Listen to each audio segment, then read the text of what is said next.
பிறவி எண் 2, விதி எண் வந்து பாத்தீங்கன்னா 4ல பிறந்தவங்க பொதுவாக பாத்தீங்கன்னா உங்களுக்கு வந்து பூர்வீக விருத்தி யோகம் அப்படிங்கிற யோகம் ஒண்ணு கிடைக்கும் அப்படிங்கிற ஒரு ஐதீகம்.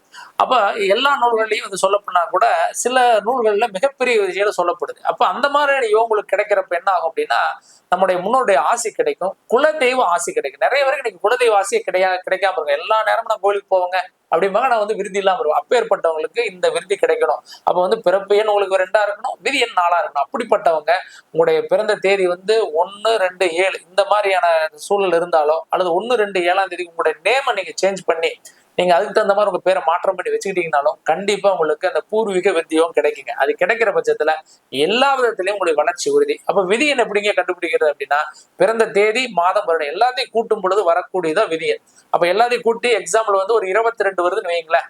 அப்ப 2, 2, 4 அப்படிங்கிறது அர்த்தம். பிறப்பு எண் அப்படிங்கிறது நான் 2ஆம் நம்பர். இப்ப எக்ஸாம்பிள் வந்து 2ஆம் தேதி அல்லது 11ஆம் தேதி பிறந்தவங்களுக்கு 2வது எண் வரும். அதை வச்சு நீங்க மாற்றங்கள் உருவாக்குங்க. நன்மைகள் நடக்கட்டும்.